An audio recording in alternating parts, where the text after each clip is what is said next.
more good mornings. I'm done with good morning. I was scrolling the other day with sermons, trying to find one of the sermons. It wasn't even mine. It was someone else's, some other preacher's. I was like, let me find that one sermon of his. And I went, good morning, good morning, good morning, good morning, good morning. I thought, I'm never going to say good morning again. Aloha! Howdy! Yo! I'll come up with something different. Oh, man. What a joy it is to have Central Bible University lead worship with us today. Yes.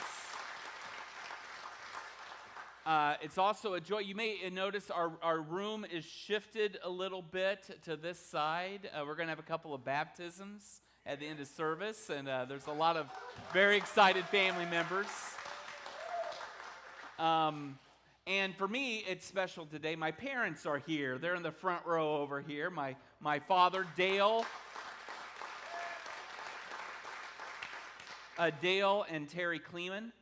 And I drove them all around everywhere yesterday, looking at houses around Hallsville and Columbia and looking around. Yes, yes, yes. So it would mean the world to me if you would make them also feel very, very at home. Just go over and just love on them. I would be very appreciative. It's a big deal to move and they're moving not just closer to family, they're moving away from some family, moving away from friends and leaving a farm, leaving a church that they've loved for 34 years, perhaps. That's a significant changes. So to be praying for them as well. Hey, I have a lot to cover today, and I had so much that at the end of the week, I thought, is everyone going to remember what the whole point was about? I wasn't for sure. So I thought, how can I help? And so I bought dice last second. Thanks God that Amazon delivers, right? I don't know if I have enough for everyone just to grab all the dice in the chairs and leave. But if everyone takes two, that's fine. I want everyone grab the dice. Put them in your hand for a second. And this is going to be an annoying service, maybe. Just pause for a second. I want to ask you, what do you believe is in the space between what happens and your free will? What is between that space? Some believe what is between that space, between our free will and our choices and what actually happens, that what's in there is nothing. That it's just chance. It's just luck. Some believe that there's something else there, maybe some mystical force.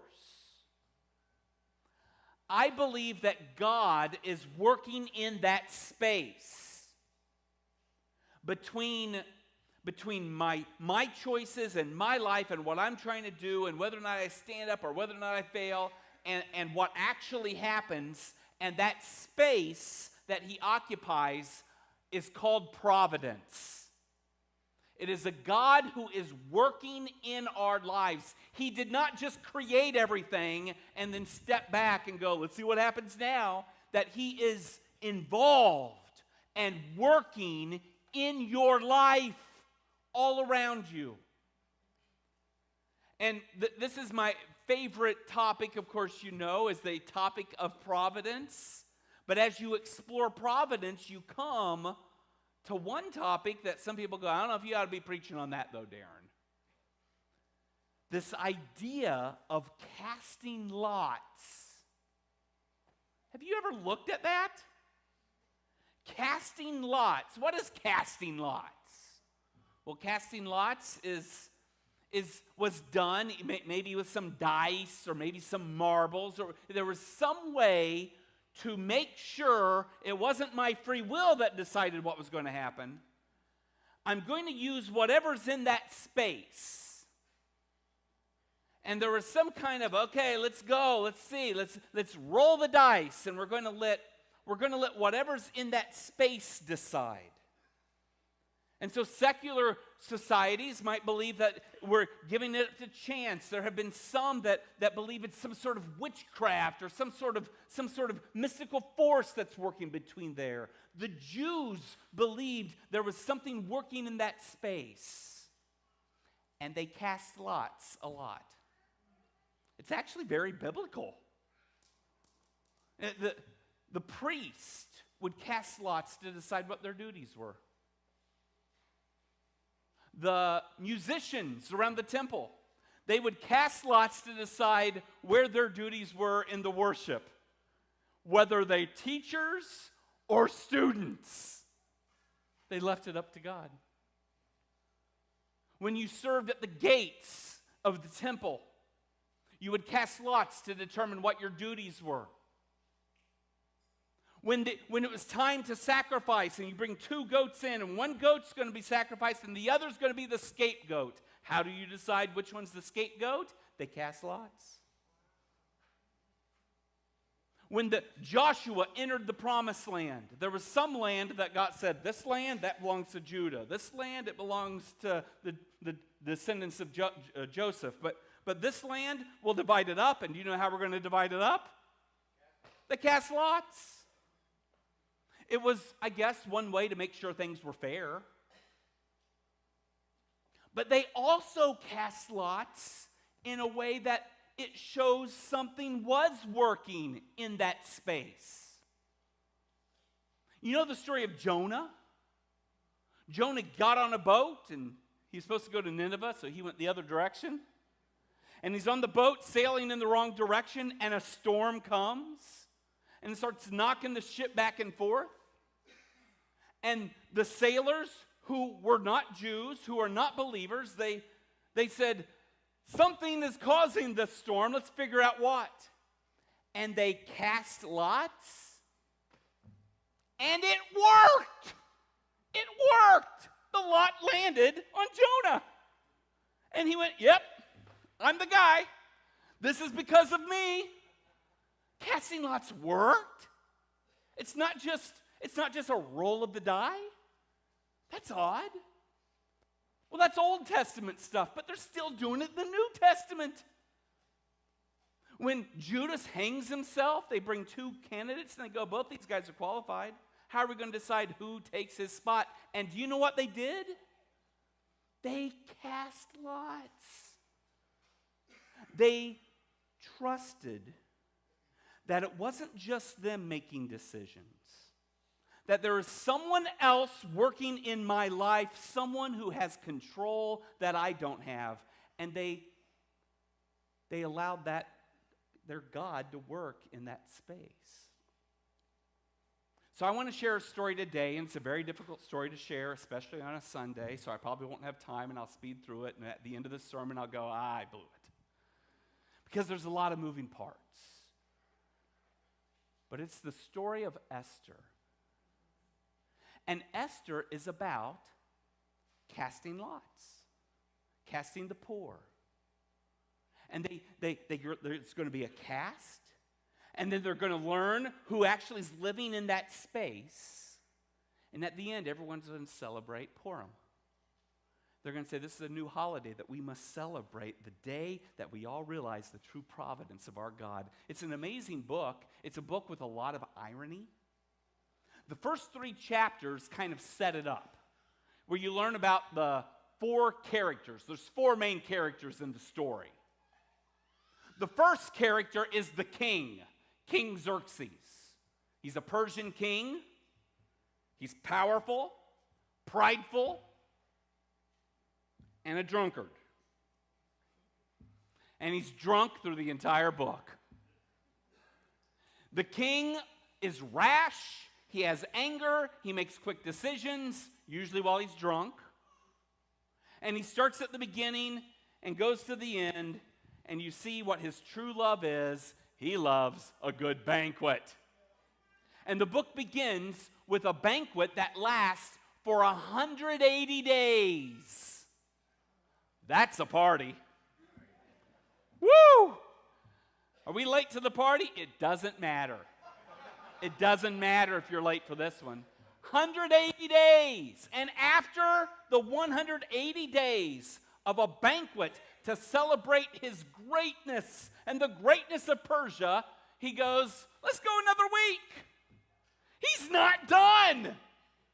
So 187, and that last week, they just drink and drink. The king orders everyone needs to be able to drink as much as they possibly want and can. And finally, at the very last day, the king is done. And he's like, I know what we should do. Let's bring out the queen. So he orders for the queen to come out to show off her beauty for all the king's drunk buddies. And she says, surprisingly, no. I don't think so. Been having a party for 187 days and you want me to show off my beauty? No. And the king is furious that she won't come. So in a drunken rage, he goes, fine, then she'll never come before me again. In fact, I'll only have people come before me. The queen comes when I tell her to. And then they have a contest. For the sake of our time this morning, we'll just call it a beauty contest. They hold a beauty contest, and that's when we learn about the second character of the story, the hero of the story, Esther. Esther is a Jew, and Esther is beautiful. And the king sees her and loves her, and he falls in love, and he puts her up as the new queen. Queen Esther, being a Jew, does not reveal this to anyone. And then we learn about her cousin. Esther's parents died when she was young. Her cousin had raised her, and his name was Mordecai. Mordecai's an old man who had been exiled to Babylon and remembers the day a long time ago. Mordecai, what we learned about him at the very beginning is that he uncovered a plot to assassinate the king. He was by a gate. He heard two men talking. He went and told Esther. Esther went and told the king. The king went and spoiled the plot and took those two men and impaled them on stakes. Wonderful way to die. Threat is eliminated, and all of this was written down in the Chronicles of the King. And finally, you learn about the last character, the fourth character. Everyone say, hateful Haman. You say it like you mean it. Hateful Haman. Haman is the villain of the story. He's the one that when he comes out, everyone's supposed to boo. Haman has been elevated by the king. When Haman walks, everyone is supposed to bow down to him. When he rides through the city, everyone stops and shows him honor, and Haman loves it. He's prideful and arrogant and all about himself. And Haman passes the old man Mordecai, the cousin of Esther. And Mordecai won't bow. And it makes Haman angry. So Haman decides he is going to kill not just Mordecai, he's going to wipe out all the Jews. And that's how the story begins. And so what does Haman do? How does he plot against all the Jews? He does something. He casts the poor. He casts lots. It says that the lots were cast before him, and it doesn't tell us what Haman thought about the space between his free will and what's actually going to happen. But it seemed he's casting it for direction. I want that lucky day. When should all the Jews die? When should be that day? Perhaps there was some mystical arts involved, some false god that he was worshiping, that he believed might be working in that space, but he cast the poor. And we read about this in Esther chapter 3, verse 7. In the 12th year of King Xerxes, in the first month, the month of Nisan, the poor, that is, the lot, was cast in the presence of Haman to select a day and month. And the lot fell on the 12th month, the month of Adar. And Haman is going to cast lots before he acts. Like he believes there's something in that space that's going to give him direction. That's going to give me direction, and now I'm going to go because I cast this lot. I know what works in that space. It's the lucky day. All the Jews are going to die. But Haman did not account for the Jewish God. And he did not realize that the Lord ruled over chance. That the Jewish God was in control of this world. That if you leave things to fate, you actually leave it to Jehovah Almighty. I have a question for you today, and the reason I put dice in your hand, I want you to not just believe something because I say, and I don't want you just to disregard it too quickly. I think it would be healthy for every person in here to actually ask yourself, what do I believe? What do you believe is in that space between your will and what happens? Do you believe this verse in Proverbs chapter 16, verse 33? That the lot is cast into the lap, but its every decision is from the Lord. Do you believe that? That this is the wise way to look at life? That this is wisdom, to see that the lot might be cast, but its every decision is from the Lord, for we have a God who's in control all around us. It's his providence. If you do believe this, then you would find yourself free from anxiety. You would be able to walk in peace. You would find rest and joy. For when a man is anxious, he cannot pray with faith. When he's troubled about the world, he cannot serve his master because all of his thoughts are on serving himself. For when you worry about your own lot, you're meddling in the business of God, and you're neglecting your own. Be wise, my friends. Focus on obeying God and allow the Lord to manage all the providing. After the poor was cast, the lots were cast, and the day was selected, Haman then went to the king after he chose the day by the casting of lots. He went to the king and he said, there's a group of people that don't obey our laws. They're not like us. We need to get rid of them. And the king doesn't care. Do whatever you want to them. Here's my signet ring. He doesn't want to be bothered with it. Haman, I trust you. Do whatever you want. So Haman wrote up an order to eliminate all the Jews, that if anyone wanted to attack the Jews on a particular day, 11 months from now, you can take all their stuff. An order that was for sure to kill all the Jews. What else would come of this? And he used the signet ring to ensure that this is a message from the king who was chosen by their false god. This is going to come to pass.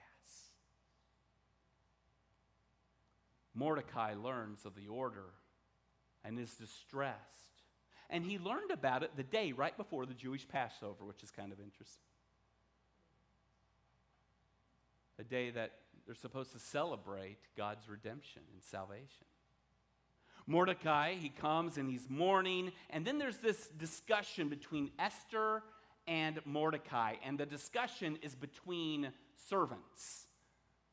Messengers are going back and forth between them. Why are you so upset? I'm upset because of this order. I didn't know about the order. You got to do something about it. I can't do anything about it. Yes, you can. And this is what convinces Esther to step up and approach the king. Esther chapter 4, verse 12 to 14. When Esther's words were reported to Mordecai, he sent back this answer. Do not think because you're in the king's house that you alone of all the Jews will escape. For if you remain silent at this time, relief and deliverance for the Jews will arise from another place, but you and your father's family will perish. And who knows that you have come to your royal position for such a time as this. I love that expression, for such a time as this. There is a God who is working in our life, and he brings about co-occurrences at the perfect time. And he places his children at the right place, at the right time, with the right people in front of us. And Esther realized, I've been put in this position by God. It's time for me to act. And so Esther sends back a message. Pray and fast. I'll go before the king. And if I perish, I perish. Esther goes before the king, but instead of killing her, he brings her in and says, what do you want? And she knows how to butter up a drunk king. How do you butter up a drunk king? You give him more alcohol. She says, come to a banquet tonight. Come to a banquet. I'll tell you at the banquet. Bring Haman. Just the three of us. Boy, that's bold, isn't it? I'm curious, how many women in here would be that bold to bring your enemy to your banquet? Hey, I love that. I promised you, Rachel would invite her enemy right to the banquet. Yeah, a lot of courage. Haman comes and he sits with the king and queen for a private banquet. They eat and drink. The king presses in on Esther. So what is it? What do you want to tell me? She goes, no. I'll tell you tomorrow. This is a 2-banquet night. Come back tomorrow. Oh, okay, if I have to. The king leaves, and Haman returns home, and Haman's loving this. Haman's like, I just ate with the king and queen. I'm so special. Everyone's bowing down to me. And he sees Mordecai, and it makes him so angry. Even after threatening his life and all of his people, he's still not bowing down. Can you believe the gall? He got back, Haman did, to his wife. He came in and said, I can't believe it. I ate with the king and queen, private banquet.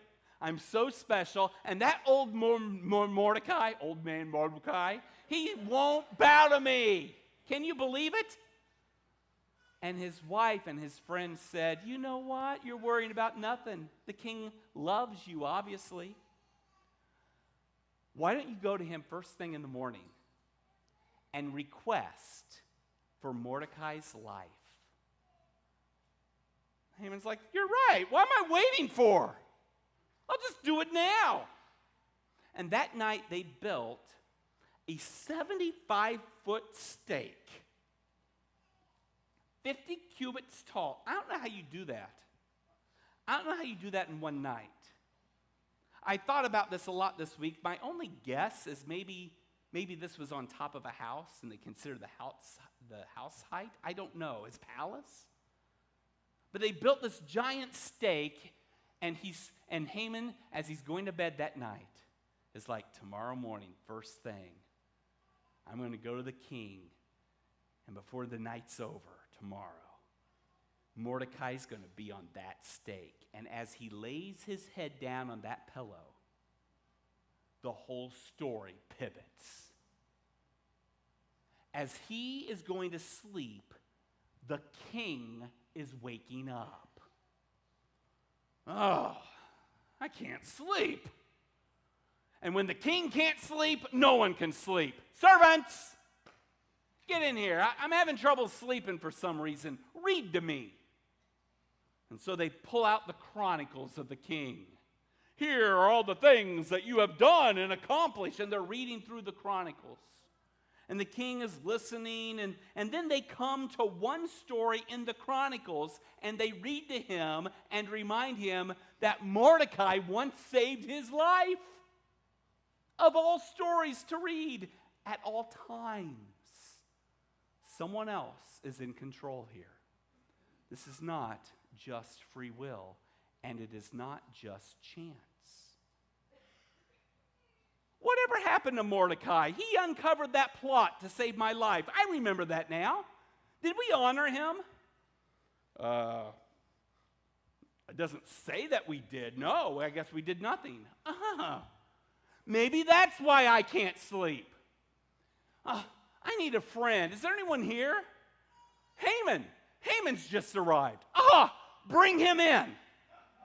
So Haman comes in, and Haman is preparing to come before the king and say, I want Mordecai dead. He comes before the king, and the king says, I'm curious, what should I do for someone I want to honor? Oh, I know. You want to honor someone? Well, I think you ought to put your royal robe on him, put a crest on his head, put him on the horse, parade him through town, take your best servant, put him in front, have him yell to everyone. This is what happens to a man the king wants to honor. And the king said, I love it. I want you right now to go find Mordecai, the Jew. I want you to put my royal robe on him, my crest on his head. I want you to put him on my royal horse, and I want you to be the man to walk in front and to yell, oh man. It is so funny, but it's funny because it's irony. It's funny because it is a God of providence who's working behind the scenes and setting all this up. The Haman, hateful Haman, spent all day walking around yelling it. He returns home, his head in shame. It says this.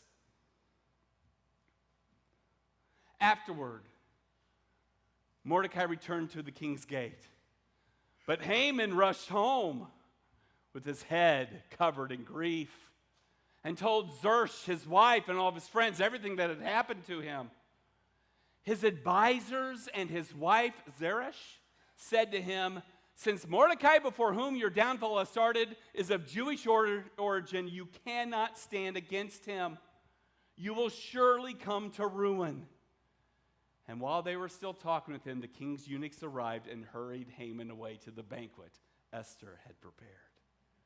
It's like Haman sees his downfall, and he can't do anything about it. He knows there's some other force at work. He just doesn't know who we serve. When Haman shows up to the banquet and sits down, flustered and thinking about the events of the day, Esther finally has the courage and she speaks. Your Majesty, someone is trying to kill me. Someone's trying to kill you? Yes. Who? Who would dare try to kill my queen? Who's trying to kill you? Haman!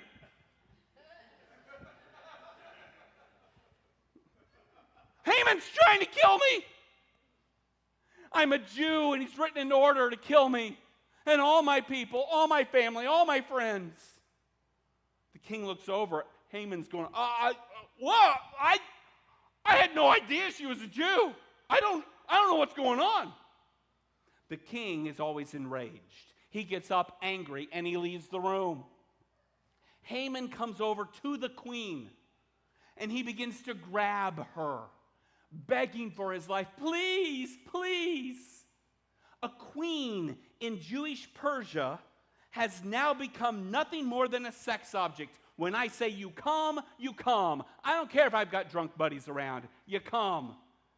But now the king enters the room and says, where are you touching the queen? Get your hands off my wife. Yeah, the irony once again shown. They put a bag over Haman's head, and the king's like, I gotta kill this guy. What should I do to him? And one of the servants in the background says, you know, my lord, When we picked him up, I couldn't help but notice there was a stake. That's a great idea. They send Haman to his own stake that he built with his own hands, and they impale him on it. Ah! Impaled on a stake. And then the king gives Esther his property. Then it says this. Therefore, these days were called Purim, from the word poor. Because of everything written in this letter and because of what they had seen and what had happened to them, the Jews took it on themselves to establish the custom that they and their descendants and all who joined them should without fail observe these 2 days every year, and the way prescribed and at the time appointed. These days should be remembered and observed in every generation by every family in every province in every city, and these days of Purim should never fail to be celebrated by the Jews, nor should the memory of these days die out among their descendants. This becomes a day of celebration as Mordecai is handed the signet ring now of the king. And he and Esther write a new order, Esther's order. And this new order decreed that anyone who attacked the Jews on this particular day could be attacked back and you could seize all their stuff. And when that day came, that day that was chosen by the casting of the poor, the casting of lots, it was a day of victory for the Jews, not the day of their demise. They killed hundreds, even thousands of their enemies, including the 10 sons of Haman. And they celebrated this by celebrating the casting of lots, Purim, because they believed that something else was working around them. Now, I do believe that as Christians, that we have a legitimate activity of casting lots that we could do. I've done it in my life. I also don't know if you ought to do everything all the time. But I have. I've sat with my wife and prayed over big decisions. And I rolled a dice. I said, from our perspective, both look good. Lord, I need you to direct me. I can't control that space, but I trust that you can. And Rachel and I rolled the dice. We've done it a few times in our life. And went, we're just trusting the Lord. Whether it's dice or whether it's just the action and walking in faith, Lord, I believe you're working around me and life is not just chance. And here's the final verse. And we know that in all things, God works for the good of those who love him and who've been called according to his promise. Do you believe you have a God that is actively working in your life? And if you do, it's time to trust him with it. Let's go to the Lord in prayer. Lord, today is a very special day as we get to witness to a wonderful couple surrender and give their life to you, to trust you with their lives. Lord, it's easy to trust you because you control so much. Lord, because of your great control and because you're always working, there are times in our life that we become confused. When we see orders come down, we find ourselves distressed and scared and nervous. Lord, I pray that you would increase our courage and realize that we have moments in our life that you place before us to step up and show courage, to be brave, and to show that we trust you. I love you, Lord. I thank you so much for the courage of Esther. And it's in the name of your Son, Jesus Christ, that we all pray. Amen. Amen.